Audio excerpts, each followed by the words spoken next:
पुरुषच नृत्य करायचे की पहिले पूर्वी, 9वारी साडी नेसून 6वारी साडी नेसून. त्याच्यानंतर मग स्त्री आली. आणि एक प्रेक्षक आत घुसला होता की मेकअप रूममध्ये, तो म्हणत होता की इथे मला आता लावणी करून दाखव, इथे आता ह्या मेकअप रूममध्ये लावणी करून दाखव. 2 कानाखाली देता आल्या असत्या तिकडे मला, मी नाही दिल्या. मला भीती वाटली की मी नवीन आहे इंडस्ट्रीत. म्हणजे किती वेळा शून्यातनं उभं राहायचं ना, हा माझ्यासमोर प्रश्नच पडला होता. असं झालं होतं की या मुलावर बोलते, अच्छा हिच्याबरोबर अफेअर आहे, या मुलावर बोलते, अच्छा याच्याबरोबर अफेअर आहे. कुठेही काहीही चाललं होतं, वाटेल त्या चर्चा चालल्या होत्या. आपल्या इंडस्ट्रीमध्ये 2 ॲक्ट्रेस अशा आहेत, गॉसिप क्वीन असतात ना, त्या ताज घेऊनच बसलेल्या आहेत. माझ्याकडे त्यांचे इतके गुपित आहेत ना मुग्धा, नाही तोंड उघडू शकत माझं, कारण मी नाही आहे ती. कोण आहे ही काळी चिचुंदरे, हिला का म्हणून ॲक्ट्रेस म्हणून हिला मिळालं, राष्ट्रीय पुरस्कार हिला मिळतोय. रंगावर मग तुम्ही कसं बोलू शकता यार. ज्याला आपण मेनस्ट्रीमच्या अभिनेत्री असं म्हणतो, त्यांच्यामध्ये तू उत्तम डान्सर असून सुद्धा तुझं नाव का नाही घेतलं जात?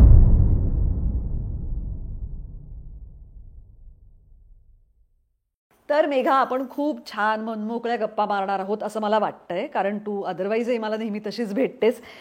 आज तू इथे आलीस या निमित्ताने बर्वा स्किन थेरपीकडनं तुला हे एक छोटंसं गिफ्ट. अरे थँक्यू सो मच. तू वापरली आहेस का यांची प्रॉडक्ट्स?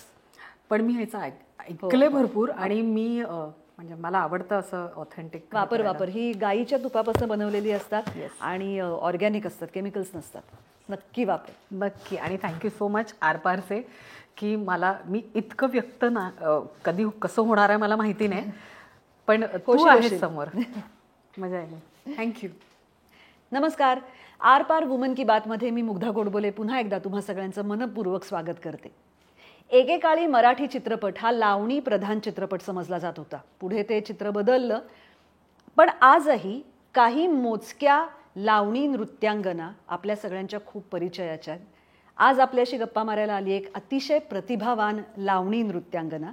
खरं तर ती एक उत्तम अभिनेत्री सुद्धा आहे, पण आपण सगळे तिला जास्त लावणी नृत्यांगना म्हणून ओळखतो. मेघा घाडगे. नमस्कार. हाय मेघा. हॅलो. तुझं मनापासून स्वागत. तू आरपार वुमन की बातमध्ये गप्पा मारायला आलीस. एक मी तुला मेसेज पाठवला, तू पटकन हो म्हणालीस, पटकन आलीस. मला फार बरं वाटलं. थँक्यू. कारण तुझा हा कार्यक्रम तू सांगितल्यापासून मी तुला फॉलो करते, आणि तो इतका इम्प्रेसिव्ह आहे ना, इम्पॅक्ट करतो तो. मला ऐकून बरं वाटलं. पण मला तू यावीस असं वाटत होतं, कारण एकतर तुझ्या विषयाशी म्हणजे तू लावणी नृत्यांगना ह्याबद्दल मी कुणाशीच बोलले नव्हते इथे या प्लॅटफॉर्मवर. त्याच्यामुळे तू आलीस याचा मला फार आनंद होतोय, आणि त्या निमित्ताने अर्थात आपण बाकी बऱ्याच गोष्टींविषयी बोलूच शकू. तर लावणी हा नृत्य प्रकार हे तुझं स्पेशलायझेशन असं आपण म्हणूया. इथपर्यंत तू कशी पोचलीस? कारण मला माहिती आहे की तू टेलिफोन बूथवर पण काम करायचीस. हो. पोहोचणं हे मी अपघाती एंट्री म्हणेन या सगळ्या गोष्टीला. कारण नृत्य हे माझं एक, आपण म्हणतो ना, लहानपणापासून आवड म्हणून एक कुठेही जाऊन नाचत होते मी. बारशात म्हणा, कोणाच्या हळदीत म्हणा, लग्नात म्हणा, मी कुठे जाऊन नाचायचे. प्रचंड नाचाची वेळ. आणि घरात ते वातावरण होतं माझ्या. कसं तर बाबा अभिनय करायचे माझे, बाबा नाटकातनं काम करायचे, मंत्रालयामध्ये ऑफिसर होते ते, आणि आजोबा माझे कव्वाली गायचे. बरं.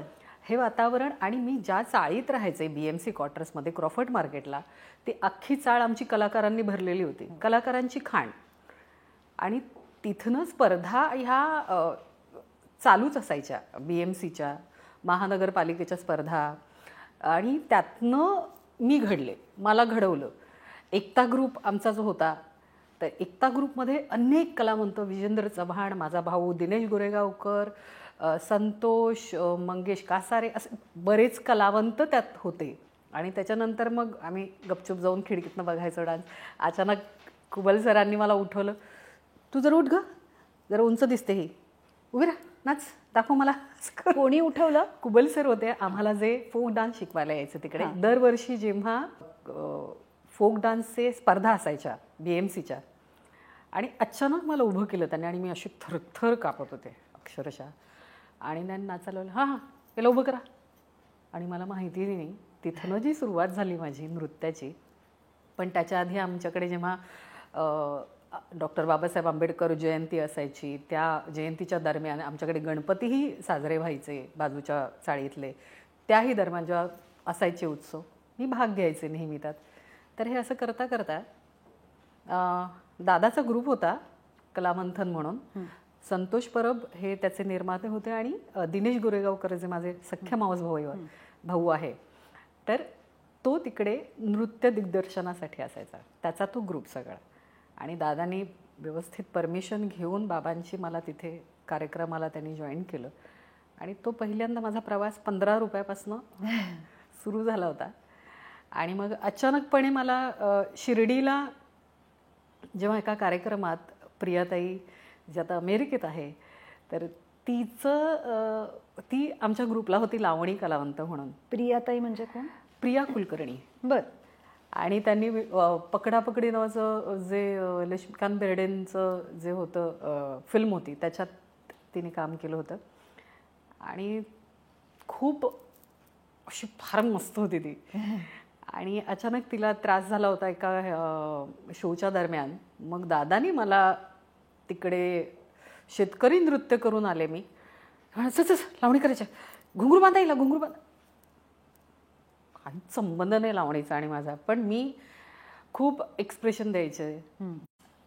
तुडतुडीत नृत्य असायचं माझं नेहमी. तर मग दादानी मला जे काही ढकललंय लावणीसाठी आणि तिथनं जी सुरुवात झाली होती माझी. पण त्या दिवशीची अवस्था मी सांगूच शकत नाही तुला. आणि मग ते सुरू होतं, तिथून पुढे सुरू झालं. तिथून पण मुंबईला हे BDD चाळ किंवा तू म्हणतेस ते हे एक कल्चर होतं ना. म्हणजे इथे इथून खूप अभिनेते अभिनेत्री तयार झालेत. हो हो हो हो. आणि जर खरंच तिथे मी काही शिकले नसते तर मी आज मी या क्षेत्रात किंवा मी अशी तुझ्यासमोरही बसले नसते. फार साथ दिली मला त्या सगळ्या चाळीने. आणि आजही आम्ही एकत्र होतो, आजही आम्ही एकमेकांना भेटतो. चाळीतले आजी आजोबा सगळे भेटतात. बरं वाटतं खूप. मला सांग मेघा, लावणी हा नृत्य प्रकार हा मुळात शृंगारिक. हो. बरं, जे आम्ही बघितलंय लहानपणापासून चित्रपटांमध्ये, ते मी खूप लहान असताना ना एकदा माझ्या आईला विचारलं होतं. कुठल्या तरी एका ब्लॅक अँड व्हाईट सिनेमा, तेव्हा शनिवारी संध्याकाळी सिनेमे दिसायचे बघ दूरदर्शनवर फक्त. तर ते चालू होते आणि मी माझ्या आईला विचारलं होतं की ह्या सगळ्या प्रेक्षकांमधनं जो कॅमेरे फिरायचे त्याच्यामध्ये एकही बाई का नाही आहे. आणि आईने असं माझ्याकडे बघितलं होतं. ते आई फार कमी वेळा कौतुक करते ना, म्हणजे मुलांचं जनरली आपल्याकडे ते पद्धत नसते अशी काही आयांनी मुलांचं कौतुक करण्याचं. माझी आई पटकन म्हणाली की तुझं निरीक्षण चांगलं आहे, याचं कारण ते शृंगारिक असतं ना, तर ते पुरुषांना रिझवण्यासाठीचा तो नृत्य प्रकार आहे. असं काहीतरी तिने त्यावेळेला मला कळेल अशा भाषेत सांगण्याचा प्रयत्न केला होता.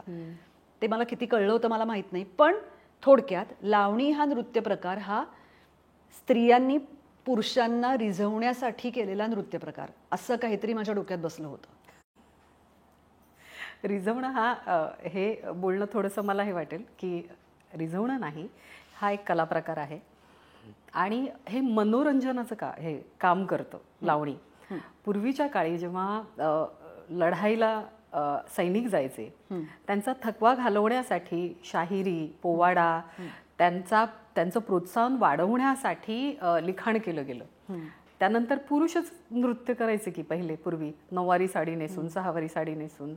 त्याच्यानंतर मग स्त्री आली आणि तीही त्यांचं मनोरंजनच करत होती की त्यांचं मनोबल वाढवण्यासाठीची ही कला होती. आणि ती नंतर पुढे जाऊन तिला खूप ती महाराष्ट्राची संस्कृती बनली. तिला एक लोककलेचा दर्जा आला. लावण्य गीत, महाराष्ट्राचं लावण्य गीत म्हणतात लावणी म्हणजे. करेक्ट. अशा पद्धतीने ही लावणी आज लोकांसमोर येते. आणि ते काय रिझवण्याचं काम नाही, तुमचं मनोबल वाढवण्यासाठीच आहे. रिझवणं जे अगदी छंदीफंदी असतात लोक, जे खरंच असे आता नाच ग वगैरे, ते वेगळं, तो वेगळा एक ऑडियन्स आहे, प्रेक्षक आहे. पण लावणीला दर्जेदार पाहणारा, मनोरंजनासाठी आणि स्वतःचं मनोबल वाढवण्यासाठी बघणारा प्रेक्षक आहे की आमचा. स्त्रिया पण आहेत त्याच्यात. त्यांनाही आवडतं. जेव्हा आम्ही नऊवारी नेसून घुंगरू बांधून जेव्हा पदर घेऊन येतो रंगमंचावर, तेव्हा त्यांना आम्हाला असं बघणंच, त्या अशा असतात बायका आणि त्या प्रेमात पडलेल्या असतात. पुरुषांपेक्षा जास्त स्त्रिया आमच्या प्रेमात असतात.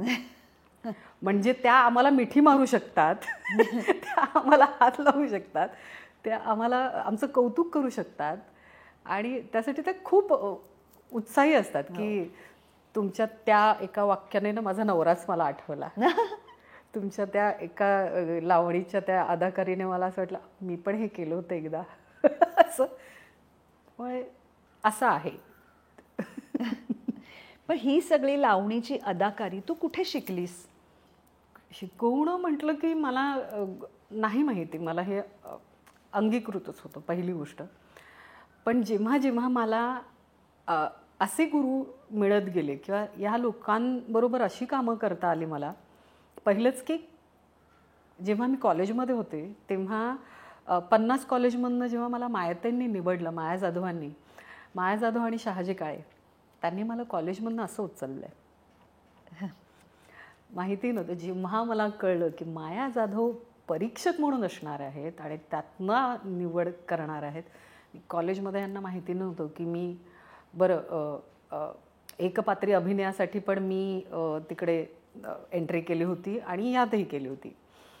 आणि जेव्हा कॉलेजचं नाव गेलं सिद्धार्थ कॉलेजचं की कोणतरी परफॉर्म करत आहे तिकडे, तर सगळे अवाक झाले होते की अरे ही लावणी करते असं. त्यावेळेस माझे कार्यक्रम चालूच होते.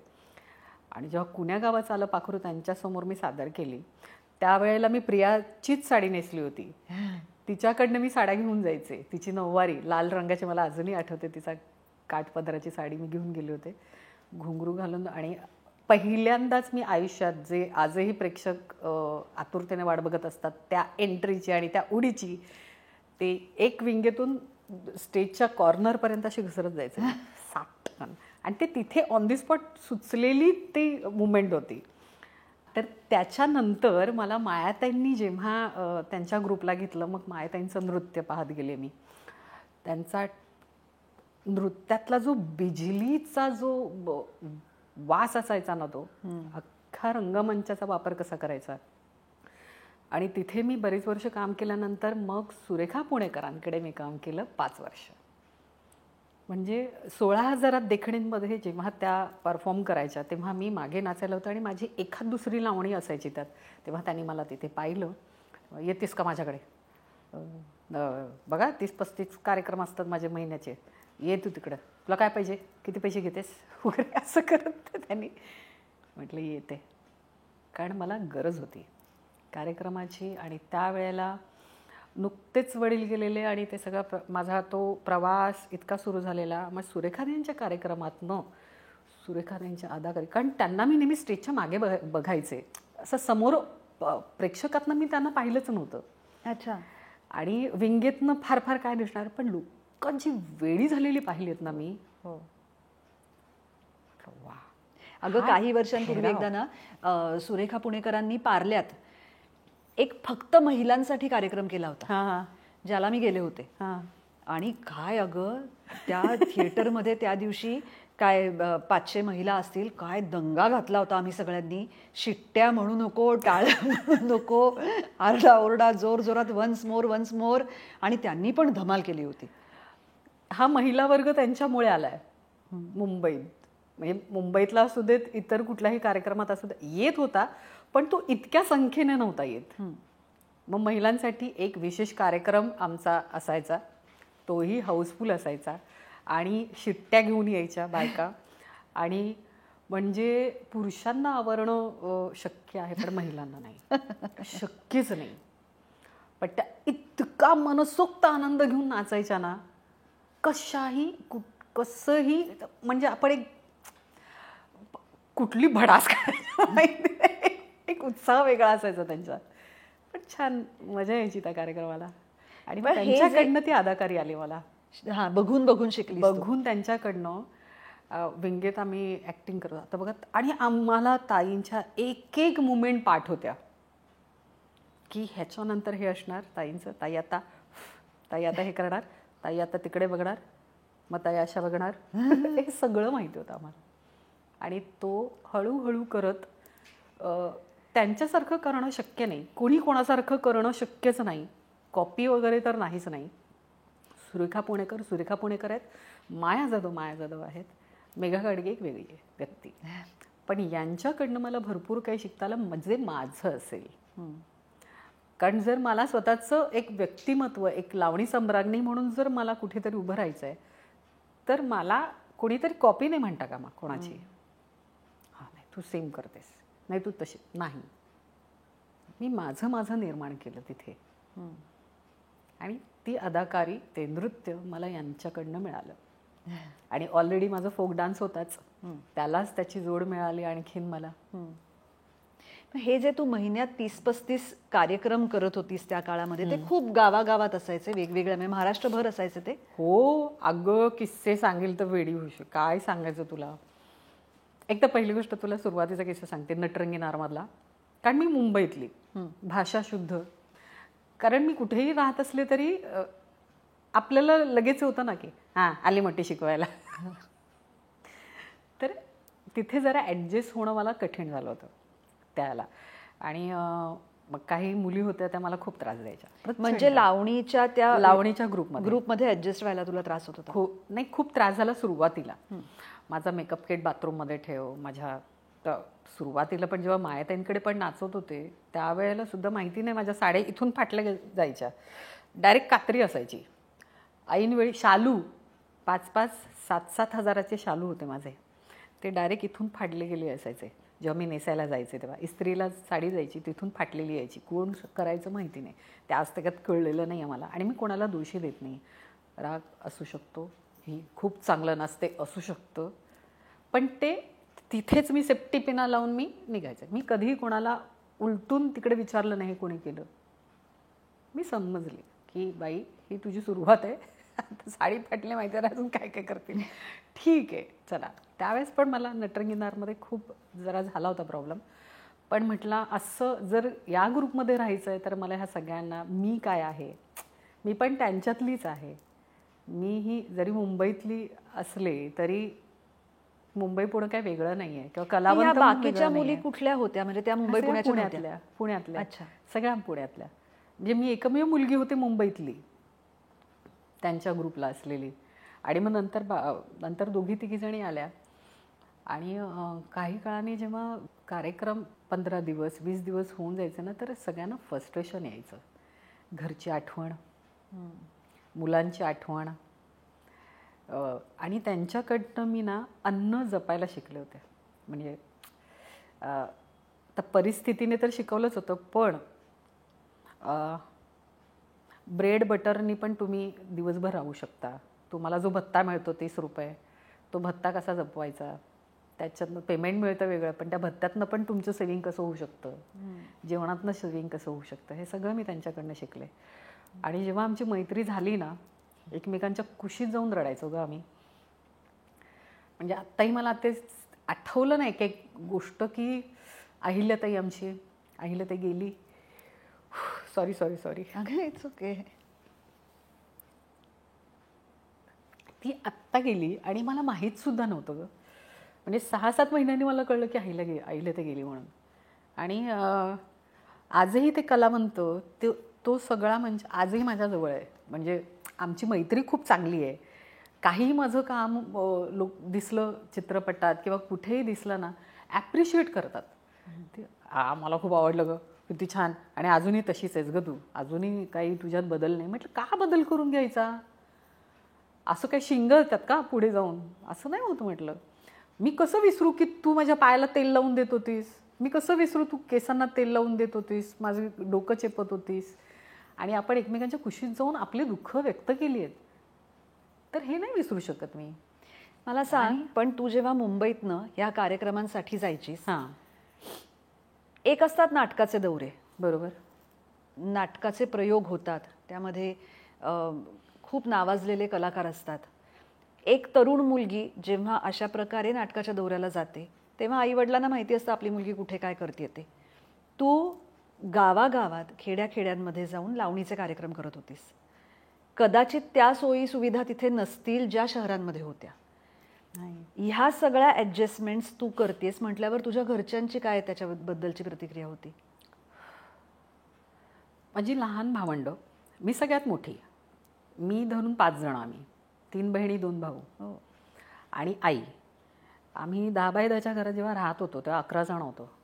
हो.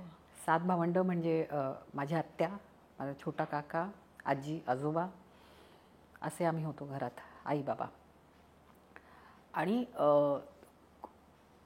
म्हणजे हे सगळं आजूबाजूची लोकं सोडून आम्ही बँड्रा गव्हर्नमेंट कॉलनीमध्ये राहायला आलो जेव्हा बाबा गेले. आणि जेव्हा ही सगळी परिस्थिती होती ना, आईला खरंच काही माहिती नव्हतं की तिला माहिती आहे की मी इथे जाऊन नाचते आहे, पेपरमध्ये हिचा फोटो येतो आहे, अशा अशा कार्यक्रमात जाऊन नाचते. आणि जेव्हा पूर्वी मी लावणी सुरू केली होती ना, त्या बाबांना प्रचंड ऐकावं लागलं होतं की मुलगी तमाशात जाऊन नाचते आणि बाप मंत्रालयात काम करतो, मुलीला धंद्यालाच लावले जाणं. बापरे. म्हणजे आमचीच लोक आहेत ती, असं नाही काही. पण जर एक जळकुंडा प्रकार असतो ना की असते, वृत्तीच असते ती माणसाची, नावं बोलत ठेवायचं तर कसंही तुम्हाला ठेवू शकतात ते. पण जेव्हा ते ऐकलं होतं ना मी, बाबा माझे डिप्रेशनमध्ये गेले होते मुद्दाम. आणि असे तसे नाही डिप्रेशनमध्ये गेलेले, आपल्या मुलीला अशा पद्धतीने लोक बोलतात. पण बाबांना माहिती होतं की ही चांगल्या लोकांबरोबर काम करते आहे. ते माझ्या शिक्षणासाठी खूप मागे लागले होते. मी नाही शिकले जास्त, मला नाही करता आलं, कारण माझं कलच इतका होता नृत्याकडे की बाबांना पण बघितलं मी नाटकातनं काम करते. मला अभ्यासही खूप आवडायचा, पण परिस्थिती अशी होत गेली होती ना, ते 15 रुपये मिळणं आणि ते घरी देणं, त्याच्यातनं 2 रुपये स्वतःला ठेवायचे आणि बाकीचे द्यायचे. तो हातभार मी बघितला होता की माझा हातभार लागतोय घराला. 15 रुपये तुला एका कार्यक्रमाचे मिळायचे त्यावेळेस. ते मानधन म्हणजे आमच्यासाठी आत्ताचे 1,500 वगैरे असतील ते. म्हणजे खूप होतं ते. आणि त्यातनं त्या परिस्थितीनंतर जेव्हा मी घरचं जे वातावरण होतं ना, बाबांना थोडंसं हे झालं की तू नको करूस हे.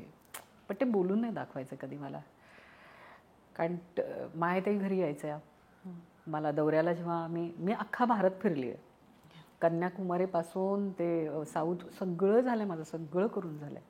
आणि ती त्यांचीच देणगी आहे की मला हे सगळं पाहायला मिळालं. आणि मग हा इतकं सगळं त्याच्यातनं मिळतंय म्हटल्यावर घरी सांभाळलं जातं आहे, थोडाफार हातभार लागतो आहे. आणि मला जी आवड आहे तीही माझी होते पूर्ण.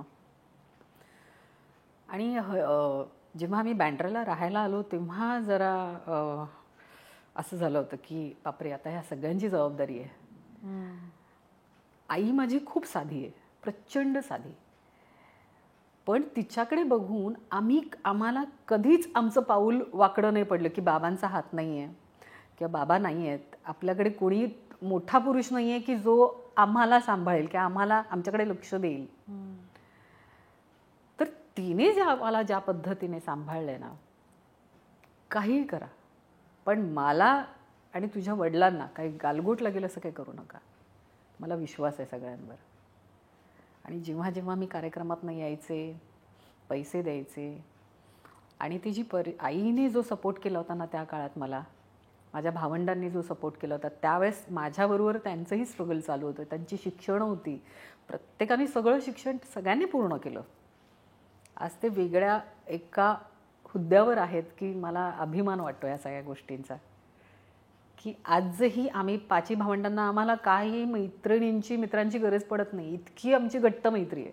पण त्यांना जाणीव आहे तू हे सगळं प्रचंड चांगली गोष्ट आहे, खूप जाणीव आहे.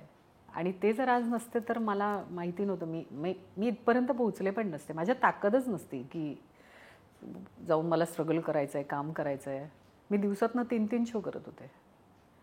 मी तर रेकॉर्डला दिला असताना वर्ल्ड रेकॉर्डला मी 2 नाटकं करून मी कार्यक्रमाला पोहोचलेली आहे. त्यावेळेस कुठे एवढं कसं तरी की एका वेळेत 8च्या सुमारास ते 3ही कार्यक्रम होते. तू विचार कर, दिवसभराचं नाही म्हणत आहे मी, एका वेळेला 3 कार्यक्रम, एका वेळी एक टायमिंगला मी 3 कार्यक्रम केले. माहिती नाही कसं केले, पण केले.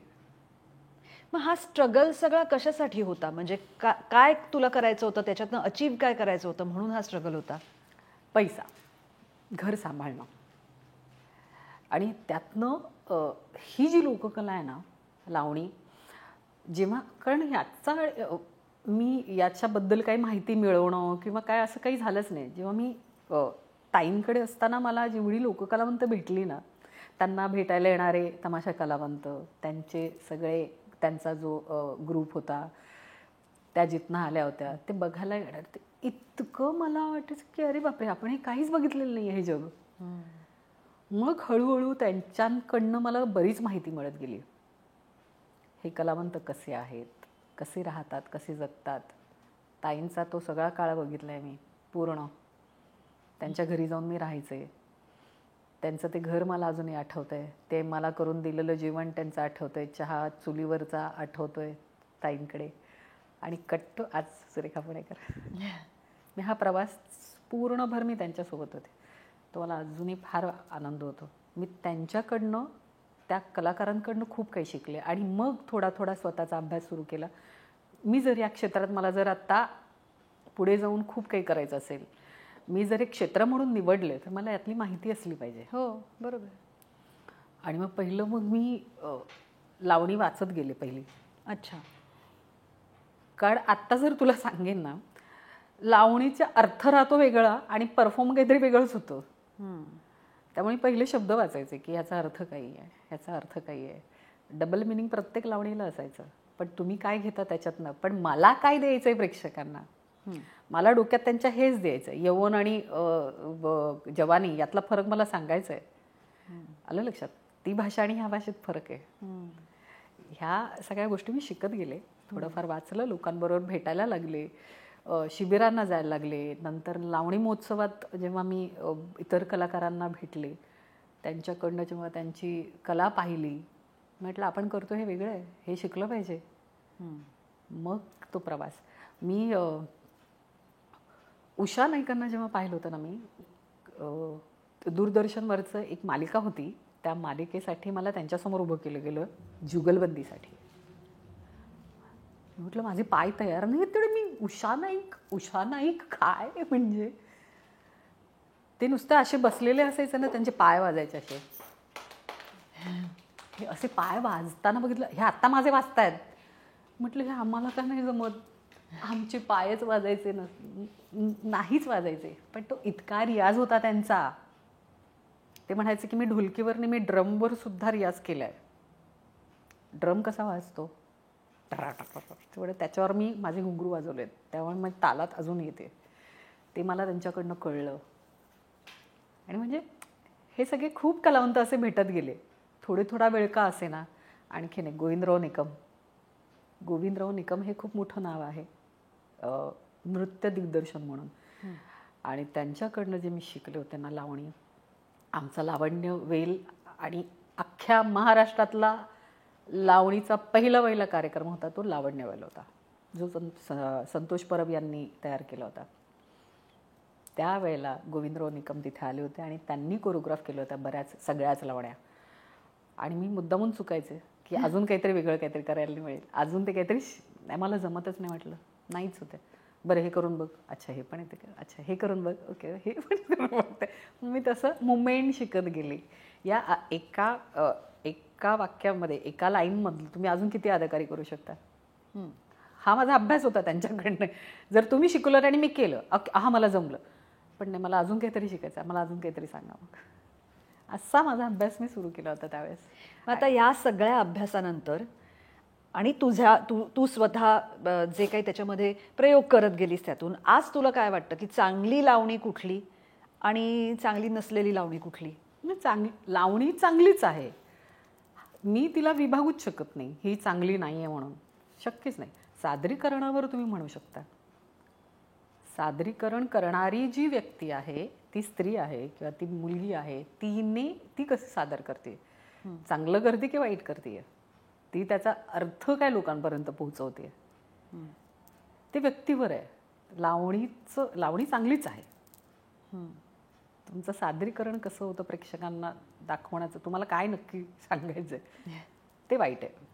पण हे जे तू असे गावोगाव फिरत होतीस किंवा खेडोपाडी फिरत होतीस, जत्रांमध्ये बरेचदा तुमचे असतात कार्यक्रम किंवा लावणी महोत्सव असतात, तर इथे येणारे अनुभव कसे असतात? तिथे येणारी माणसं, त्या कार्यक्रमासाठी येणारी माणसं, हे अनुभव कसे असतात तुमचे? त्यावेळेला बघ अनुभव म्हणजे तिथे काय आम्हाला प्रॉपर मेकअप रूम असलं काही नव्हतं जे आत्ता व्हॅनिटी व्हॅन्स वगैरे मिळत आहेत. अच्छा, आता मिळायला लागलेत व्हॅनिटी व्हॅन्स. हो, आत्ता व्हॅनिटी व्हॅन वगैरे जत्रा यात्रा सगळीकडे आता व्हॅनिटी व्हॅन वापरतात आणि ते मेकअप रूम तुम्हाला तयार करून देतात ते व्यवस्थित. ते आता काळजीपूर्वक सगळं करतात, पण पूर्वी नव्हतं ते. मेकअप किट घ्यायचा, बसायचा खाली, मस्त मांडी घालून मेकअप करत बसायचा. काही हे नसायचं. पण काही चवळी मुलं असायची ना, ती ती खालून आमचे साड्या नेसतानाचे बघायचे आम्हाला कधी कधी. आणि मग आमच्याकडे ट्रिक होती एक, साडी चेंज करण्याची आणि ब्लाऊज कसा बदलायचा हे सगळं शिकले होते मी तिकडे, कसा बदलायचा. त्यांना कळायचं पण नाही की साडी बदलून झाली आहे. इतकं आम्ही स्वतःला सेफ ठेवायचो. कुठूनही कसंही लोक बघायचे त्यावेळेला. आणि तेवढं इतकं लक्ष देण्यापुरतं पण आमच्याकडे वेळ नसायचा की कोण बघतंय. हा पदर आम्ही व्यवस्थित गुंडाळून घ्यायचो स्वतःभोवती. त्यातच आमचे ब्लाऊज चेंज व्हायचे. त्यातच मग कोणतरी अशी पदर देऊन उभी असायची. आणि असं काही प्रेक्षकांमधनं कधीच आम्हाला हे आलं नाही की नाही नाही ही लावणी करा आता, नाही नाही ती लावणी करा आता, असं कधीच झालं नाही. नाही, कारण आम्ही जे सादर करायचो त्याचंच त्यांना इतकं व्हायचं की अरे बापरे, आता काय अजून काय पाहिजे आपल्याला बघायला. पण मग आम्हाला ते जे सिनेमांमध्ये अशी दृश्य दिसतात की फरमाईश करतात, पैसे उडवतात. हां, पैसे विसे आम्ही थिएटरमध्ये असताना सुद्धा आमच्यावर चिल्लर बुडवली गेली होती. अशी येऊन असे धाडकन सुरेखाताईंच्या ते इथे खूप पडली होती डायरेक्ट कॉईनने. बापरे. हो. आणि खूप लोकांना ते असं ते बघून आलेले असतात ना कुठून तरी की नाही नाही पैसा उद्या. आम्हाला आज तग्यात कधी कार्यक्रमात कुठल्याही आम्हाला कधी पैसे घ्यायचे नाहीत हेच सांगितलं गेलं की घेतात का, मग ते कसेही यायचे द्यायला वगैरे. नाही नाही तिला बोला वगैरे, कोणीही जायचं नाही. कुठलीही मुलगी हातात पैसे घ्यायची नाही. जो निवेदक असायचा, जो जबाबदार माणूस असायचा, मॅनेजर असायचा, तोच घेऊन तो पैसे त्या कलाकारांना जे असेल ते घ्यायचे. पण एवढी मर्यादा होतीच. लावण्या नाचत होते अगदीच. म्हणजे कुणी तयार नसेल तर जा मेघा, ही तयार नसेल जा मेघा. मी विंगेत उभीच असायची अशी घामाघूम डबडबलेली मेघा, पूर्ण चिंब असायचे. पण माझ्या नाचू किती लाजू किती ही लावणी त्यावेळेसची, खेळताना रंगबाई होळीचा हे तर लोकांनी डोक्यावरच घेतली होती ती लावणी. आणि म्हणजे ह्या लावण्या ज्या होत्या पतंग उडवीत होते. आणि यात ह्या लावण्या बघण्यासाठी प्रेक्षक जेव्हा माझ्या नावाने ओरडू लागला ना, नावाने, प्रत्यक्षात आपल्याला असं वाटतं की आपलं पण नाव असलं पाहिजे, कुठेतरी दिसलं पाहिजे. आणि लोकांनी माझ्या नावाने मला ओळखायला हवं. ती सुरुवात जी झाली होती ना ती त्या कार्यक्रमापासून झाली. एक आवाज एक नाद मी ऐकलाय माझ्या नावाचा फक्त. आणि तो असा होता की मला भीती वाटायला लागली होती. एक किस्सा मला अजून, पाटील बिचारे वारले ते. आमच्याकडे खुर्ची ठरलेली असायची सांगलीला, ते तिथेच बसलेले असायचे. आणि ते माझ्या अत्यंत प्रेमात दर शोला ते इतका खाऊ आणायचे, इतका खाऊ की हे तिच्यासाठी आहे. पण मला सुरेखाताईंनी त्यातली एक पुडीसुद्धा खाऊ द्यायची नाही. बाय खाशील बिशील आणि जाशील त्याच्या मागे. त्यामुळे मी एकही पुडा, कधी ते बिस्किट असू देत ना तर काही असू दे, मला कधीच खाऊ दिलं नाही. आणि वेडा झालेला प्रेक्षक पाहिलंय मी सुरेखाताईंच्या मागे सुद्धा. आणि नंतर मला लॉक लावून ठेवलं होतं, म्हणजे सुरेखाताईंना लॉक लावून ठेवलं होतं एकदा की. आणि एक प्रेक्षक आत घुसला होता की मेकअप रूममध्ये. तो म्हणत होता की इथे मला आता लावणी करून दाखव, इथे आता ह्या मेकअप रूममध्ये लावणी करून दाखव. आणि तो काढून बिडून बापरे. सुरेखाताई अशाच होत्या, काही फरक पडला नव्हता त्यांना, अशाच. आणि आम्ही सुरेखाताई आणि मी प्रचंड तापले होते की मारीन मी आला असं कर, काय वगैरे, ताईंना हे करतो, धमकी देतो वगैरे. मी एवढी हे होते, पॉझिटिव्ह होते त्यांच्या बाबतीत. आणि हे सगळे बाई तू गप ना, बाई तू गप ना, मारेल कुठेतरी तो गोळी. असं वगैरे झालं होतं त्यावेळेस. आणि ताई अशाच, हो करते, इथं करू की तिथं करू, जा मी येते, जा तुझ्यासाठीच नाचणार आहे, समोर उभा राहा फक्त, जा माझ्यासाठीच, हां तुमच्यासाठी, जा बाबा जा, जा मी येते, जा जा करून त्या ताईंनी व्यवस्थित प्रामाणिकपणे त्याला म्हणून त्याला बाहेर काढला. गेला. ताई अशा होत्या. म्हणजे तो कंट्रोल जो होता ना त्यावेळेचा तो म्हणजे भारी होता. आणि तो नंतरचा जो होता ना, ताई नंतर म्हणायच्या, बाई बुके बिके माझ्यासाठी यायला लागले होते, बिन नावाच्या चिठ्ठ्या यायला लागल्या होत्या, धमकीच्या चिठ्ठ्या यायला लागल्या होत्या. अगं तुला काय सांगू, आता धमकीची चिठ्ठी म्हणजे जो माणूस मला खाऊ घेऊन यायचा ना, काही काही खाजा बिजा ते दरवेळेस त्याचा असायचा, त्याच माणसाने चिठ्ठी मला दिली, बिननावी दिली होती की ही माझ्याकडे कोणीतरी आणून दिली आहे आणि पायावर तुझ्या गोळीच मारेन जर तू आली नाहीस तर, वगैरे वगैरे. हे खूप मोठं. आणि पोलीस कंप्लेंट वगैरे झाली होती त्याची, म्हणजे मी केली होती. पण नंतरला मग ते लिखाणाचं बघून आम्ही त्याच्यावर सर्च केलं की हे कोणी लिहिलं असेल, काय लिहिलं असेल. तो माणूस तोच होता, हे सापडला. मी म्हटलं आत्ता हे किती वाईट आहे, म्हणजे खरंच कोणी येऊन काय केलं तर काय करू, हो हाच प्रश्न होता म्हटलं. आणि मग तो प्रेक्षक बघितला, तो आवाज ऐकला सुरेखाताईंमुळे, आणि मग प्रत्यक्षात मेघा घाडगे ह्या नावाने लोक ओळखायला लागली होती त्या दरम्यान. आज जेव्हा तू चित्रपटातल्या लावण्या बघतेस, म्हणजे तुझा हा सगळा अभ्यास आणि तुझा अनुभव बघता, आज जेव्हा तू चित्रपटातल्या लावण्या बघतेस तेव्हा तुला काय वाटतं? आवडतात? हां, छान वाटतं मला. कारण आपण एकेकाळी, म्हणजे मी सुद्धा आता, अर्थात मी नृत्यांगना नाही, पण मी बघितलेल्या लावण्या, हंसा वाडकर असतील किंवा उषा नाईक असतील, आणि आज आपण ज्या लावण्या बघतो त्याच्यामध्ये आता तांत्रिक बाबी खूप सुधारल्यामुळे खरंच त्याच्यातली नृत्यकला तितकी राहिली आहे का नाही राहिलेली? नाही, तेवढी राहिलेली नाही आहे. कारण सगळेच जण लिबर्टी घ्यायला लागलेत. कारण खरी लावणी आजपर्यंत मला अजूनही कुठल्याही चित्रपटात दिसली नाही, आत्ताच्या म्हणते आम्ही. कारण जे यायला हवं, मे बी त्या चित्रपटासाठीचं घेतलेली लिबर्टी असते. ते मी जसं म्हटलं की त्यांच्या सोयीप्रमाणे सगळ्या गोष्टी जातात. तिथे कुठे वन टेक असतो, जसा रंगमंचावर आम्ही करतो तो टेक नसतोच ना तसा. आणि एकतर मला अजूनही एक गोष्ट म्हणायची की जेव्हा लावणीचा येतं, तुम्हाला लावणी करणारी नृत्यांगना जेव्हा हवी असते, तर मी बऱ्याच चित्रपटात लावणी केली, हवी असते, तेव्हा मला असं वाटतं की तुम्हाला मग लोककलेतल्या नृत्यांगना का नाही आठवत, ज्या तयारीच्या आहेत, त्यांच्यावर पण तुम्ही चित्रित करू शकता की, आणि लोकांनाही खरी लावणी पाहायला मिळेल. अभिनेत्रीला अभिनेत्रीच्या जागी राहू देत की, जर ते कॅरेक्टर असेल तर हरकत नाही. पण मग अशा लोकांकडनं तुम्ही लावणी हे करून घ्या, कोरिओग्राफ करून घ्या, ज्यांना माहिती आहे. कधीतरी असं होतं की अरे बापरे, हे अर्थ का यांनी असा लावला लावणीचा, का नाही तुम्ही अशा लोकांना येऊन तिथे बसवत की जरा तुम्ही बघा ना, असं करायला हवं. आता जेव्हा मी लावणी करताना जेव्हा एका वाक्यात आमचे जर 2 अदाकारी असतील एका ह्याच्यासाठी, पाहुनिया चंद्रवदन जर मी म्हटलं इथे, तर मला पाहुनिया चंद्रवदन मी एवढंच करेन. पण जर हेच गाणं जर कोणीतरी करणारा असेल कोरिओग्राफ, पाहुनिया चंद्रवदन, एवढं जातं ते, अदाकारी कुठे येते? म्हणजे इतकं जा टाक टक टाक टाक टाक टाक असं काय येतं तुमचं? काहीतरी छान चेहरा बोलू देत, तो दिसू देत लोकांपर्यंत, असं माझं म्हणणं आहे. ते आता प्रत्येकाचं हे वेगळं आहे. पण मला तुला तेच विचारायचं आहे की मेनस्ट्रीमच्या अभिनेत्रींपासून तू वेगळी का राहिलीस?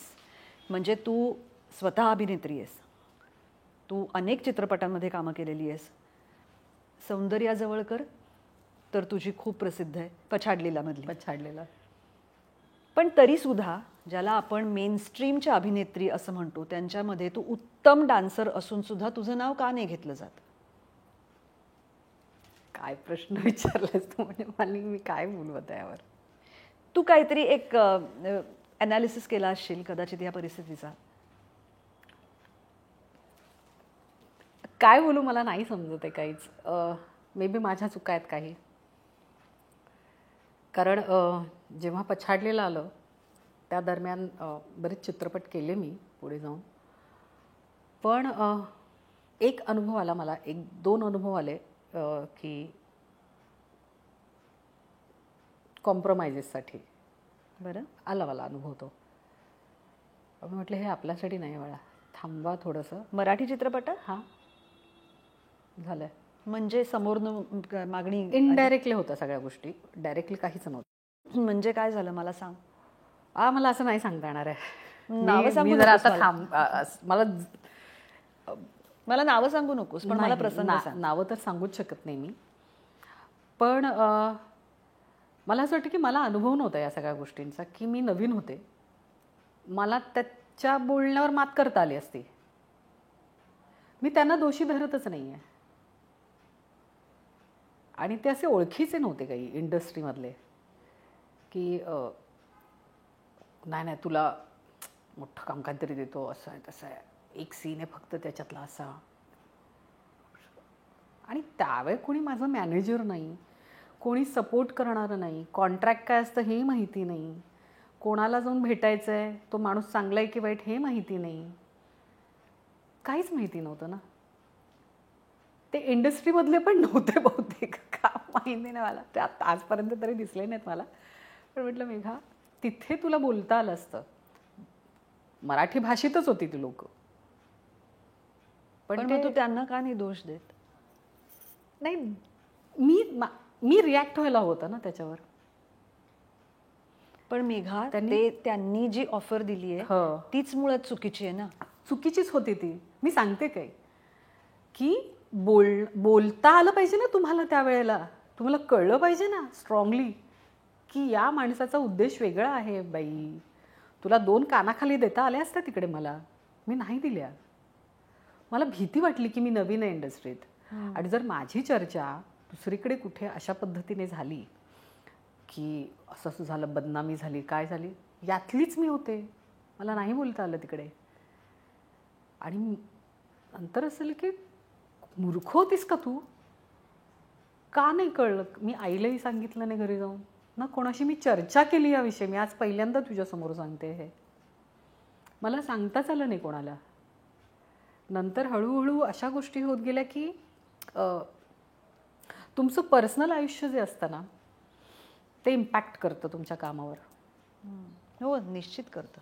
आणि तो इम्पॅक्ट इतका झाला होता ना, तुमचे निर्णय अशा पद्धतीने चुकले जातात. तो निर्णय म्हणजे काही असेल, लग्न असेल, पुढे जाऊन होणाऱ्या त्या सगळ्या गोष्टी होत्या, त्या इतक्या चुकल्या माझ्या. एक तुमचा निर्णय तुमच्या आयुष्याला कसं खिळवून, म्हणजे अख्खं तुम्हाला एकतर संपवतं, आयदर तुम्हाला मोठं करतं. एकदा तुम्ही उभारता नाही तर नाही उभारत. आणि तो परिणाम इतका होत गेला की माझं काम मी स्वतःलाच अडकवून ठेवलं तिकडे की मला नाही जायचं आता कुठे. लोक मला शोधत आहेत पण, आणि मी लोकांपासून अलिप्त. इथनं तुम्ही शांत नाही आहे ना, कसं होणार ते. जबाबदारी आणि तुम्ही ज्या व्यक्तीला तुमच्या आयुष्यात तुम्ही निवडता, तुम्ही विचारच करत नाही की हे आयुष्यभर राहणार आहे की नाही. तुम्ही कुठल्या भावनेच्या भरात विचार करता हा पण म्हणजे हा निर्णय चुकलाच होता माझा. त्यातही. आणि काय झालं मला असं वाटतं की गेल्या काही वर्षात ना लग्न मोडणं, स्पष्ट शब्दात बोलायचं झालं तर, किंवा सेपरेशन, ह्या गोष्टी खूप प्रचलित झाल्यात. याच्याविषयी आता फार कोणाला काही वाटत नाही. हे चांगलं का वाईट ह्याच्याविषयी आपण अजिबात आता काही जजमेंट देणार नाही आहोत. ही ज्याची त्याची आयुष्याची गोष्ट आहे. कदाचित आपल्या पिढीपर्यंत ते तितकं नव्हतं. आपल्या वेळेला त्याच्याविषयी तरीसुद्धा एक असं होतं की अरे बापरे ह्यांचं लग्न झालं आणि तरीसुद्धा ते मोडलं, असं कसं काय, म्हणजे काहीतरी चुका झाल्या असल्या पाहिजे, तिची काहीतरी चूक असली पाहिजे. हो, तिची चूक हे नेहमी बायकांनाच दोष दिला जातो ना सगळ्या बाबतीत. आजपर्यंत सांगा कुठल्या पुरुषाला घटस्फोट झाला म्हणून हा पुरुष घटस्फोटीत आहे वगैरे असं कोणी हिणवून बोलत नाही त्या पुरुषाला. असं नाहीच होत ना. आता काय बोलू की जबाबदार जेव्हा तुम्ही असता ना ह्या सगळ्या गोष्टीला, आणि आपण त्यावेळेला ना लोकांना जबाबदार धरत असतो की त्यांच्यामुळे झालं, यामुळे झालं. आणि म्हणजे त्यानंतर तुम्हाला जे करिअर करायचं आहे, तुम्ही इतक्या स्पीडने वरती आलेले असता आणि त्या स्पीडने तुम्ही खाली स्वतःला जेव्हा खेचता ना, आणि पुन्हा एकदा उभं राहण्यासाठी जी ताकद लागते ना मुग्धा, म्हणजे किती वेळा शून्यातनं उभं राहायचं ना, हा माझ्यासमोर प्रश्नच पडला होता.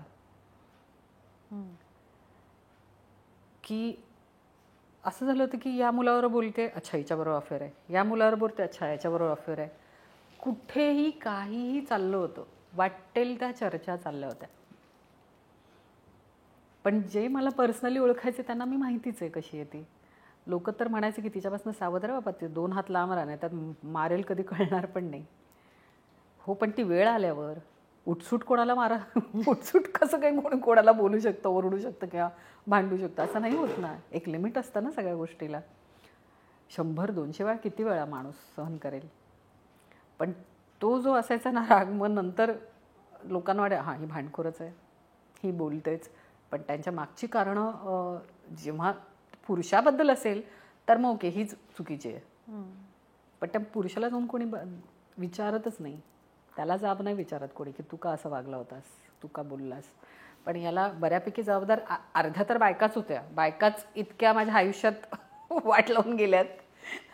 मैत्री करू नये कोणालाही. मी एक स्पष्ट गोष्ट सांगते, कितीही पर्सनल गोष्ट असली, कितीही जवळची असली तरी, कितीही खास मैत्रीण असू देत, सांगू नका.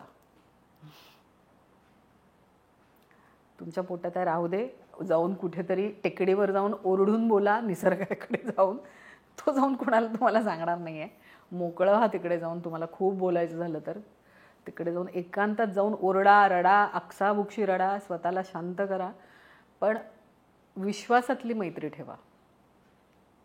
जे आपलं आहे, तुमचं दुःख आहे, खूप गुपित आहे, नका मोकळेपणाने सगळंच कोणाला सांगत जाऊ. त्यानेही नुकसान केलं माझं खूप. आणि एकाला एक बरं, ती मूळची गोष्ट राहिली बाजूलाच मुग्धा. ते अशा पद्धतीने बाहेर लोकांसमोर यायला लागलं ना की ज्याला मी ओळखत नाही की तो मला ओळखत नाही, तोही असा का म्हणजे ज्यांच्याबरोबर माझी सुरुवात झाली कामाला किंवा आम्ही खूप चांगले ओळखत होतो, ते लोकांना असं बघितलंय ना मी, हाय करायला लागलं की हा कुठला हाय तुमचा. तुझ्याबद्दलचं मत बदललं लोकांचं. हो, बदलत गेलं. तुझ्याबद्दलच्या अफवांमुळे. अफवा पण त्या काय होत्या मला अजूनही कळल्या नाही आहेत. म्हणजे मी काय आता उदाहरण काय सांगू तुला. मी तुला कोणी कधी काही बोललं? बोलण्या बाबतीत काय आजही बोलतात. घराच्या बाबतीत, अंधेरी लोखंडवाल्यात घर आहे, तू स्वतः घेतलं होतंस. महेश टिळेकरांमुळे मला घर मिळालं. ते आम्हा 14 जणांना घर मिळालं. आणि ते कसे पैसे उभे केलेत मी, त्याचा स्ट्रगल जो होता ना तो भयानक होता माझ्यासाठी. आणि हे स्वप्न म्हणजे आपण म्हणतो ना आपली इच्छाशक्ती किती स्ट्रॉंग असावी. जेव्हा मी एक आपली इंडस्ट्रीमधलीच ॲक्ट्रेस आहे, ती जेव्हा नेहमी म्हणायची मी लोखंडवाल्यात राहते वगैरे, तो काय आहे ना लोखंडवाला आणि तो पाहिजे यार, घर पाहिजे तिकडे. आणि ते जे स्वप्न जेव्हा पूर्ण झालं होतं ना, म्हणजे त्याची सगळा श्रेय मी टिळेकरांना देईन, महेश टिळेकरांना. तुमचा मराठी तारकांचा जो ग्रुप होता, म्हणजे मी घेईपर्यंत घ्यायचंय नाही घ्यायचंय, कसं पैसे कसे भरेन मी, पुढचं गणितच माहिती नाही आहे. कसा हप्ता कसा भरणार आहेस मेघा. म्हटलं उडी खाल्ल्याशिवाय काय होणार नाही. पण पाहिजे ना, तुम्ही तुमच्यावर जबाबदारी नाही पडली तर तुम्ही कसं काय हातपाय हलवाल. आणि ती जबाबदारी घेतली मी मग. आणि त्या घरावरनं कोणासोबत तरी गेली असेल, कोणाबरोबर तरी. अरे काय ही जी अफवा होती ना, त्याच्यानंतर मग मी दयावान खूप आहे ना, कोणाला तरी आसरा द्यायचा घरात. त्या दरम्यान एका व्यक्तीला आसरा दिला होता मी, त्यांच्यावर त्याचे असिस्टंट होते. आणि त्यावेळेस मी एका रिलेशनशिपमध्ये होते, ते कोणालाही माहिती नव्हतं. आणि म्हणजे त्यावेळेला घरात जी व्यक्ती होती खूप लहान माझ्यापेक्षा, आणि आमच्याकडे एक कोरिओग्राफर होता. तर त्यांनी तशी अफवा केली होती की हिचं प्रेम आहे ह्या मुलावर, त्या मुलावर. मला ना इंग्लिश शब्दांचा प्रचंड प्रॉब्लेम, म्हणजे क्रश कशाला म्हणायचं हे मला कळायचंच नाही. मग मला माहितीच नव्हतं क्रश असं कधी. त्या दरम्यान हा मला अर्थसुद्धा माहिती नव्हता याचा, काहीच नाही. आणि त्यावेळेला त्या मुलांनी जेव्हा विचारलं मला, तुझा क्रश आहे ना तो, मला वाटलं हां, म्हणजे मी त्याचं नृत्य मला आवडतं. म्हटलं हां. मला ऑफकोर्स कसला नाचतो म्हटलं, तो कसला भारी आहे, अप्रतिम नाचतो. त्यावेळेस त्याच्या घराचा काहीतरी प्रॉब्लेम झाला होता. तो म्हणाला मला 1 महिन्यासाठी घर हवं आहे, आणि त्याच्याबरोबर त्याचे असिस्टंट 2घे जण माझ्या घरात राहत होते. खाणं पिणं राहणं, आणि मी एकटीच राहायचे त्यात घरामध्ये. त्यामुळे त्यांचा एक वेगळा बेडरूम होता, आम्ही एकत्रच कामाला जायचो. आणि त्या क्रश या एका शब्दामुळे म्हणजे मनस्थिती क्रश झाली. हो, त्याने असं बाहेर पसरवलं की ही त्या मुलावर प्रेम करते. अरे म्हटलं, माझं ऑलरेडी एका स्ट्रॉंग रिलेशनशिपमध्ये आहे मी, आणि इथे बाहेर त्या एक आपल्या इंडस्ट्रीमध्ये 2 ॲक्ट्रेस अशा आहेत, म्हणजे काय म्हणतात त्याला, गॉसिप क्वीन असतात ना, क्वीन, त्या ताज घेऊनच बसलेल्या आहेत आमच्याकडे. अशा 2-3 जणी अशा आहेत की त्यांना अगं माहिती का वगैरे अशाच आहेत त्या. आणि त्या त्या ग्रुपवर होत्या. त्यांनी काहीतरी किस्सा सांगितला की त्या कोरिओग्राफरनी की मला आज एकाने विचारलं की मेघाचं काही अफेअर चालू आहे का त्या मुलाबरोबर.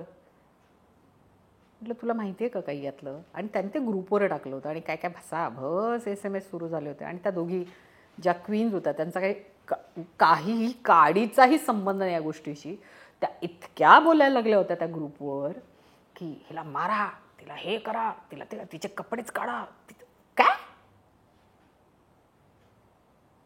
म्हणजे बरं, माझ्याकडे त्यांचे इतके गुपित आहेत ना मुग्धा, नाही तोंड उघडू शकत माझं, कारण मी नाही आहे ती.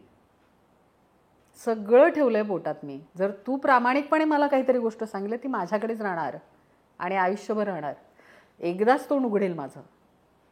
पण त्यावेळेला मी अशा मनस्थितीत होते ना, माझी मैत्रीण होती प्राची, ती म्हणाली की मेघाताई प्लीज व्हॉट्सअप उघडू नकोस, ग्रुप उघडूच नकोस, मी तुला विनंती करते, नाहीतर तू जिथे असशील तिथे येऊन मारशील याला. मी त्यांना सांगते की अरे असं नाही आहे. बरं, तो मुलगा वेगळ्याच झोनमध्ये काहीतरी, म्हणजे तुम्ही अशा लावाला का करता. तुला जर माझ्याकडे प्रॉब्लेम आहे ना बाई, तू वैयक्तिक काहीतरी बोल ना. असं इज्जतीवर कसलं घालता तुम्ही बायका असून, कोणाच्याही, कसंही, कधीही. इतकं स्वस्त असतात का समोरच्या मुली, म्हणजे ज्या स्ट्रगल करतात, काहीतरी काम करतात. तुम्हाला असं बोललेलं चालेल. तुमच्या घरी पण असतील ना या बहिणी. मी म्हटलं ना, स्त्रीच्या बाबतीत इतकी, आणि हे काय सांगण्याची गरज नाही, प्रत्येकीला माहिती आहे नुकसान करणाऱ्या ह्या बायकाच आहेत अर्ध्या. पुरुष राहिले बाजूला, त्यांच्याबरोबरचं स्ट्रगल तर वेगळंच चालू असतं. पण ते अशा लेवलवर नसतं कधी. त्याने मला खूप डिप्रेशनमध्ये घेऊन गेलं होतं ती गोष्ट. बरं, यायला समोर तयार नाहीत. तुमच्यात हिंमत आहे ना बॉस, मग या की समोर. तुम्हाला खूप बोलायचं आहे ना माझ्याबद्दल. बरं, हे माझं पर्सनल आहे. मला कोणाच्या आयुष्यात जायचं आहे किंवा कोणी माझ्या आयुष्यात यायचं, हा माझा माझा प्रश्न आहे ना. हा माझा पर्सनल वैयक्तिक माझी गोष्ट आहे ही. तुम्ही कोण इंटरफेअर करणार आहे. मला वाट लावायची आहे की उद्ध्वस्त व्हायचं आहे की घडायचंय मला ठरवू दे ना. पण मेघा, ह्या सगळ्यामुळे तुझ्या करिअरवर परिणाम झाला? हो झाला की. मी म्हटलं ना, 1चं 2, 2चं 3, 3चं 4 अशा, म्हणजे मी म्हटलं अच्छा ही सांगते म्हटल्यावर खरं असणार. पण म्हणजे ह्या इंडस्ट्रीमध्ये अशा 4 लोकांनी सांगितलेल्या गोष्टींमुळे एखाद्या चांगल्या कलाकाराच्या करिअरवर परिणाम होऊ शकतो? होऊ शकतो, झाला की. आणि होतोच. किती मुली असतील अशा. मी आता वारंवार किती वेळा ही सिरियल सोडली आहे, कितीचं काहीतरी झालंय, कोणाबरोबर तरी घडलंय, अशा किती आपण गोष्टी ऐकतोच की. मी म्हटलं ना, त्यावेळेला सुद्धा मी जाऊन ह्यांच्या कानाखाली का नाही मारली, मला अजूनही प्रश्न पडलाय.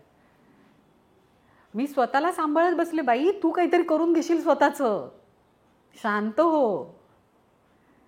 स्वभावाला औषध नसतं ना मुग्धा. ज्यांचा स्वभावच आहे की तुम्हाला दुसऱ्यांची बदनामी करून तुम्हाला श्रेष्ठ व्हायचंय, तर त्या व्यक्तीला तू काय करशील? तू कोणाकोणाला उत्तर द्यायला जाणार आहेस? एकच शिकले मी, खूप उशिरा शिकले, पण शिकले. तू मला काहीतरी बोलतेस, मी फक्त ऐकणार. मी रिॲक्ट नाही झाले तर मी जिंकलं स्वतःला. दुसरा माणूस नाही ना बोलणार तुमच्याबद्दल अजून काही. कितीही करा, चर्चा करा, काही करा माझ्याबद्दल, पण मी जे नाही केले ते नाही केले. तुम्हाला का मी क्लेरिफिकेशन देऊ या सगळ्या गोष्टींचं? तुम्ही माझ्यासाठी नाही आहे बाबा, महत्त्वाचे नाही आहे माझ्यासाठी. तुम्ही इन्सिक्युअर असाल माझ्या बाबतीत. मी ही जर, आणि हे झालंय बोलून एका व्यक्तीचं, बाई तुला पण इथेच घुसायचं आहे का, आमच्या पोटावर कशाला पाय देते, जा ना. हे ऐकलंय मी.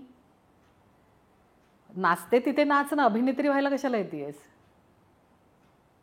हे मी ऐकलंय. बरं, रंगावरनं पण मी ऐकलंय. बरं, हे पुरुष नाही, स्त्रीच शेवटी.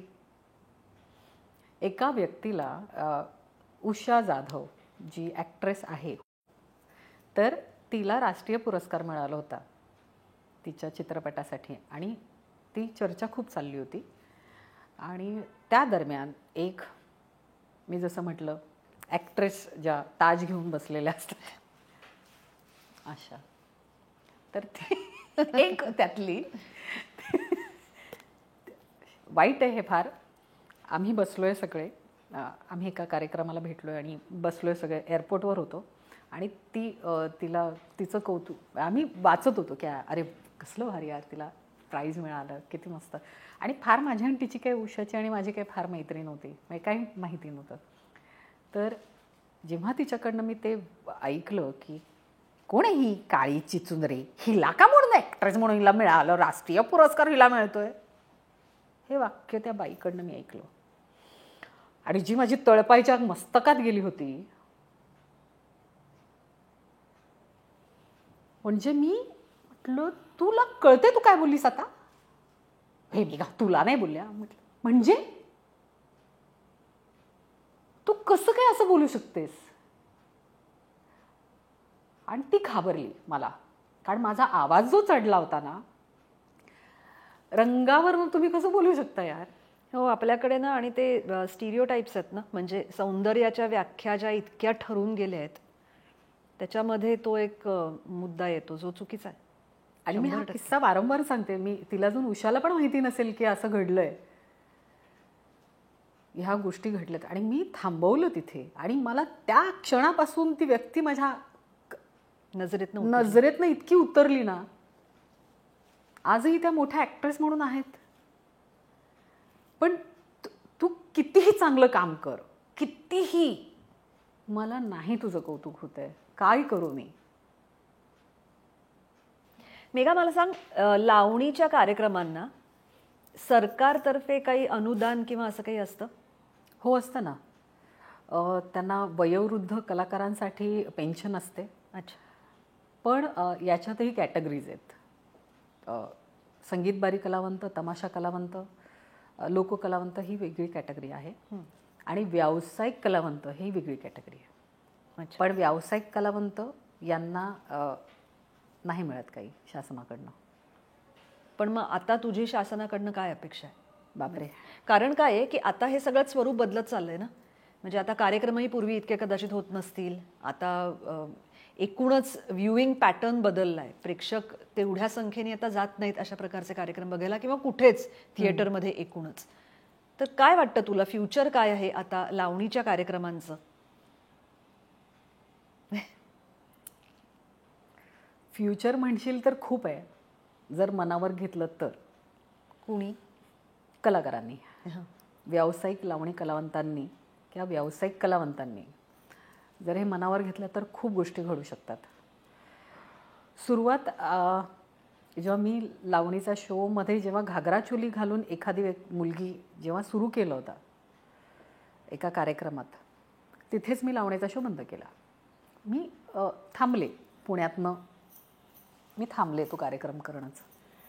पण त्याच वेळेला जर ती गोष्ट घडली असती, तिथे जर त्यांनी थांबवलं असतं, काही लावणी कलाकार होत्या, त्यांनी त्याची सुरुवात केली होती. माझ्याकडे मुली, माझ्यासमोर घडलेली गोष्ट आहे ही. आणि मी ते थांबवलं तिकडे, की मी नाही करू शकत असं. मी जिथे पारंपरिक लावणी सादर करते, दुसऱ्या एंट्रीला कोणतरी येऊन नाचते असं, म्हणजे लोकांना आता लावणी बघणंच बंद झालं होतं त्यावेळेला. त्यावेळेस हिंदी गाण्यांवर नाही, पण मराठी चमचम करता वगैरे ह्या गाण्यांवर परफॉर्म व्हायला लागले होते. पण ते नऊवारीत असतं, मराठी गाणं आहे, नऊवारीत असतं तर एक गोष्ट वेगळी होती. पण ते घागरा चोलीवर यायला लागले ते. म्हणजे आता ते बेसिकली पारंपरिक लावणीचे कार्यक्रम राहिलेच नाहीत. आता जर तू शासनाचं म्हणशील तर किती आंदोलनं केली तुला माहिती आहे का गं मुग्धा? आम्ही रंगकर्मी आंदोलन केलं, जिथे विजय पाटकर, मी, विजय चव्हाण, अनेक कलावंत जोडले गेले होते. अनेक हजारोंनी कलावंत जोडले गेले होते या आंदोलनासाठी, की ह्या कलाकारांना तुम्ही म्हणजे शासनाकडे यांची नोंदणी करून घ्या, या कलाकारांची नोंदणी करून घ्या, की जेणेकरून यांनीही या लोककलेसाठी इतकी वर्ष त्यांनी आपल्या स्वतःच्या आयुष्यातली दिलेली आहेत, त्यांची दखल तुम्ही घ्यायलाच हवी ना. पेन्शनसाठी त्यांना झगडावं लागतं आहे, त्यांच्या आजारपणासाठी त्यांना झगडावं लागतं आहे. आत्ता याचा GR आहे, म्हणजे संगीत बारी कलावंतांचा आणि तमाशा कलावंतांचा, ह्यांचा एक ग्रुप आहे, त्यांचा एक संघ आहे, ते एकत्र आहेत. ते स्वतःच्या हक्काच्या लढाईसाठी ते एकत्र लढतात. पण आमचे कलाकार सगळे विस्कळीत झालेले आहेत, ते एकत्र येतच नाही आहेत. पण जेव्हा हे एकत्र येतील ना मुग्धा, क्रांती घडेल. म्हणजे तू म्हणतेस ना की लावणीचा एक इतिहास काळ होता, तो असा काळ तुला बघायला मिळेल की लोक प्रेक्षक तरसतील की आम्हाला तिकीटं काढून हा आता कार्यक्रम बघायचा आहे. हा वेळ पण येईल, हा काळ पण जाईल निघून. पण शासनाकडे जेव्हा जेव्हा आम्ही पत्रकं घेऊन गेलो आहे यासाठी, त्यांना आता ते म्हणतात, त्यांचं असं म्हणणं आहे की त्यांच्या नोंदण्या होत आहेत, त्यांचा डाटा आम्ही तयार करतो आहे. बरं, हे कित्येक वर्ष हेच ऐकतो आहे आम्ही. मी एक पत्रक दिलं होतं की जसा तुम्ही संगीत बारी कलावंतांचा तुम्ही लावणी महोत्सव करता, तमाशा कलावंतांचा जसा तुम्ही लावणी महोत्सव तुम्हाला दरवर्षी करावाच लागतो, कारण तो GR आहे, ते नियमात आहे तुमच्या, की ह्या लोककलावंतांना तुम्हाला एक रंगमंच मिळवून द्यायचा त्यांच्या महोत्सवासाठी, लोकांसमोर त्यांना सादरीकरण करण्यासाठी त्यांची कला. मग हे कलावंत कोण आहेत? त्यांच्यासाठी सुद्धा एक लावणी महोत्सव किंवा कुठलाही महोत्सव एक व्यावसायिक लावणी कलावंतांसाठी तुम्ही करूच शकता ना. हे जी लोककला आहे तीच लोककला हे लोक करतायत. बरोबर, काय फरक आहे? काय वेगळं नाही करत आहेत. त्यांना द्या की एक संघ करून. आता जो त्यांनी एका संस्थेसाठी आम्ही अप्लाय केलं होतं की त्या संस्थेद्वारे ह्या कलावंतांना घ्या एकत्रित. लाखोंनी हे कलाकार आहेत. ह्याचाच म्हणजे उपयोग तुमच्या पक्षासाठी होणार नाही का? घ्या की ह्या कलाकारांना पण एकत्र येऊन. जर तुम्ही त्यांना करून दिलं तर की तुम्हाला देतील की मतं ते पण. आता विस्कळीत झाले ते, घ्या की एकत्र करून. आत्ता जे मला एक कौतुक काय वाटतं माहिती आहे, आम्ही जेव्हा आंदोलन केलं होतं ना, तेव्हा आम्हाला कुठल्याही आता आम्ही पक्षाचं सांगितलंच होतं की कुठल्याही पक्षाचा आम्हाला हातभार नकोच आहे, आम्हाला पक्षाद्वारे कुठलंही आंदोलन करायचं नाही आहे. आम्ही कलाकार कुठल्याही पक्षाचे नसतात. पण त्याच्यानंतर मी एका पक्षात जाऊन की कलाकारांचं भलं होईल, काहीतरी आम्हाला मिळेल या अपेक्षेने गेले होते, पण घडलं काहीच नाही. घडलं उलटं. मेघा खाडके दुश्मन झाली. ज्यांच्यासाठी मी लढतीये, हो मेघा पुढे, हे मागे, मेघा राहिली बाजूला. पण जेव्हा मी एवढे पत्रकार, अजूनही काही झालेलं नाही आहे, पण त्या दरम्यान आशिष शेलार आले होते. त्यावेळेस ते एका पक्षासाठीच काम करत होते त्यांच्या. आशिष शेलार येऊन गेले. त्यांनी आम्हाला जेलमधनं बाहेर काढलं. आम्हाला भरलं होतं आतमध्ये पोलिसांनी. आम्ही नाही घाबरलो ना. विजय पाटकर, मी, परत साहिल, त्याचं नाव विसरले मी, सॉरी, असे अनेक कलावंत. आम्ही गेलो की आतमध्ये. आम्हाला पाहिजे हक्क, या तुम्ही करा काहीतरी. आणि आत्ता मला जेव्हा सांस्कृतिक मंत्री आमचे आशिष शेलारच झालेत, तर मला भरपूर अपेक्षा आहे त्यांच्याकडनं की ते काहीतरी करतील ह्या कलाकारांसाठी. आणि मी अजूनपर्यंत त्यांच्याकडे पोहोचले नाही आहे, गेले नाही आहे. आता जसं चित्रपटांना ते जसं न्याय देत आहेत, नाटकांसाठी बरंच काही करत आहेत, त्यांचे महोत्सव घडवत आहेत, लावणी महोत्सव लोककलावंतांचे भरवत आहेत. पण ह्या कलाकारांना अजूनही काही मिळालेलं नाही. जर त्यांनी एक निर्णय जरी घेतला ना की ह्या कलाकारांना एकत्रित आणण्यासाठी चला एक पुढाकार घेऊन काहीतरी करा, त्यांना माहिती नाही की हे कलाकार ह्यांच्यासाठी काय करतील. एक तरी असा सांस्कृतिक मंत्री आम्हाला हवा होता. यांच्याकडनं खूप अपेक्षा आहे. होईल, नक्कीच होईल. एकजूट असली तर होईल. नक्की. कारण लोककला ह्या जिवंत राहणार. हो, कितीही म्हटलं तरी सुद्धा तो आपल्या परंपरेचा एक भाग आहे. त्याच्यामुळे त्याला बायपास करून आपण पुढे जाऊ शकत नाही. बरोबर आहे. आणि मला नेहमीच असं वाटतं की नवीन नवीन येणाऱ्या गोष्टी बदलत जातात, पण जे खरंच जुनं आहे, सोनं आहे, ते टिकतं. मला अजून एक बोलायचं की आता ह्या रील आणि इंस्टाग्रामने, अरे बापरे, हा राक्षसच आहे की असं वाटायला लागलं मला. गिळतोच आहे सगळ्यांना. आणि मी कधी विचारच केला नव्हता की मी रस्त्यावर जाऊन असं काहीतरी रील बनवेल लावणीची. कारण एक मर्यादा होतात असतात ना कलाकारांसाठी, नृत्यांगनासाठी, एका नर्तकासाठी. कारण रंगमंच सोडून आपण कधी नाचलो आहे. सो मला असं झालं की कुठे गेली लावणी. मी पण तेच करायला लागले. कारण इतकं गणित बदललेलं त्या इंस्टाग्रामने की तुमचे फॉलोअर्स बघून तुम्हाला कामं मिळतात, हे याच्यावर माझा विश्वास आहे. घडलेल्या गोष्टींवरच बोलणार मी. असे जे आमच्या हाताखाली माझे शिष्य म्हणून काम करणारे, त्यांचे फॉलोअर्स जास्त आहेत आणि आम्ही कुठेतरी मागे काहीतरी करत बसली मी, टाइमपास असं वाटायला लागले. शेवटी मलाही रील बनवणं भाग झालं, ज्याच्या विरोधात होते मी. आणि त्याच्यावरनं मला जज केलं गेलं की तुझी किती फॉलोअर्स. म्हणजे माझे 9,000च आहेत, 1.5 लाख आहेत माझे. असं करून असे कलाकार, आमच्याच लावणीतले कलाकार, हिणवलं. म्हटलं अरे बापरे, हे एवढं आहे. 2013ला काहीतरी इंस्टाग्राम आलं, एवढं मला माहिती आहे. इंस्टाग्राम सुरू झालं होतं आणि तेव्हा नुसतंच चालू होतं काहीतरी, तुझे फॉलोअर किती ग, तुझे फॉलोअर. मला काही माहिती नव्हतं की याच्यात काहीतरी करायचं असतं. मग आत्तापर्यंत खूप मिलियन गाजले माझं डोकं तेव्हावरती खूप होतं. पण मला अजूनही मी तेवढी सक्षम नाही आहे ते करायला रील्स. मला भीती वाटते कधी कधी की अरे का मी करते, मला त्रास होतो याचा. पण मेघा, माझा तुला असा एक सल्ला आहे एकूणच की थोडी प्रोॲक्टिव्हली पुढे जा, कारण ते आता गरजेचं आहे. म्हणजे मी असं म्हणत नाही की रील्स कर, पण आत्ताच्या काळामध्ये अभिनेत्यांना, अभिनेत्रींना लोकांपुढे असणं गरजेचं झालं आहे. खरं आहे. वेगवेगळ्या माध्यमातून. तर त्यासाठी थोडा प्रोॲक्टिव्हली प्रयत्न करण्याशिवाय आता पर्याय नाही आहे.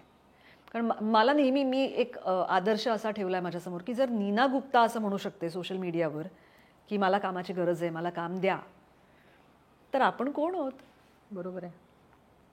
आणि दुसरी गोष्ट म्हणजे माझा यावर ठाम विश्वास आहे की जगात काहीही झालं तरी सुद्धा तुमच्यापर्यंत लोक येणार नाही आहेत काम घेऊन. करेक्ट बोललीस तू. कलाकाराला हे जमायला पाहिजे. माझा थोडा झाला होता प्रॉब्लेम. आणि मला असं, आपण गृहीत धरतो समोरच्याला, हे चुकीचं आहे की तुला माहिती आहे ना मी, मला का नाही काम दिलंस, मग चुकीचं आहे. आणि खरं सांगू का अगं, चुकीचं आहे. जे जे म्हणतात ना की मी काहीही त्याच्यासाठी करत नाही, मला माझ्या दारात समोर काय रांगा असतात वगैरे, मी तुला एवढं नक्की सांगते की असं कुणाच्याही समोर नसतात. बरोबर आहे. कुणीही इनडिस्पेन्सिबल नाही, कुणीही एक माणूस असा नाही, जेन्युनली नाही हा या इंडस्ट्रीमध्ये. कारण मी थोडीशी टेबलच्या त्या बाजूला असते, बरेचदा बऱ्याच मीटिंग्ज आणि ह्याच्यामध्ये असते, त्याच्यामुळे मला माहिती आहे की एक्स व्यक्ती नसेल तर तिला ती नाही म्हणून फुलस्टॉप देण्याच्या आधी पुढे 2 नावं त्यांच्याकडे असतात. बरोबर. त्यामुळे असं कुणीच नाही आहे. तू आता ह्या विषयावर मी तुला एक सांगेन गोष्ट की नाव जातं पुढे ग माझं कुठे. आता चित्रपट लावणींमध्ये पण म्हण किंवा कुठेही ह्याच्यात म्हण, कारण काही मित्रमंडळी असतात ती भेटतात आपल्याला आणि म्हणतात अगं तुझ्यापर्यंत का नाही आलं ते. म्हटलं मला नाही माहिती. मी बघत होते स्वतःला तिथे की अरे हे हे का नाही मला बोलवलं तिथे. पण चूक माझी पण आहे ना की मी अप्रोच नाही झाले आणि थोडं होण्याची करायला हवं होतं हे. तर मला तुला तेच सांगायचं आहे की थोडं प्रोॲक्टिव्हली आता करण्याची गरज आहे. तू म्हणतेस मी नक्की करणार आहे, कारण घर बसल्या कोणी येऊन कामं देणार नाही आहेत. मला खूप काम करायचं आहे आणि मी तुलाही सांगते की माझ्यासाठी पण चांगलं कुठे काही आलं तर मी नक्की सांगते. मला एकच मी शिकलेली गोष्ट सांगते की तुमच्या आयुष्यात, पर्सनल आयुष्यात ज्या गोष्टी घडतात ना, तुमच्या कामावर परिणाम करायला लागल्या ना, मग ते वाईट आहे. मी माझ्या आयुष्यातली 10 वर्ष वाया घालवली. त्या 10 वर्षात मी खूप काही करू शकले असते. खूप घाबरणं, भीती वाटणं, लोक काय म्हणतील या विचारानेच अर्धी गेली होते मी.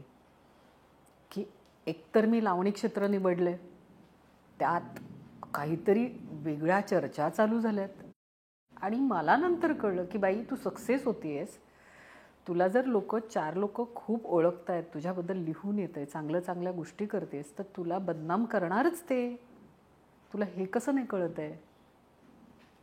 तुम्हाला पाय खेचायला अर्धा बसलेलेच आहेत लोक की हिच्याबद्दल कधी मी वाईट बोलते की हिच्याबद्दल मी कधी वाईट हे करते. तर हे तुम्हाला इग्नोर करता आलात पाहिजे. ह्या सगळ्या गोष्टी तुम्हाला थांबवता आल्या पाहिजेत. हा परिणाम स्वतःवर नाही होता कामा. याच्यातनं मी खूप उशिरा कळलं, पण कळलं.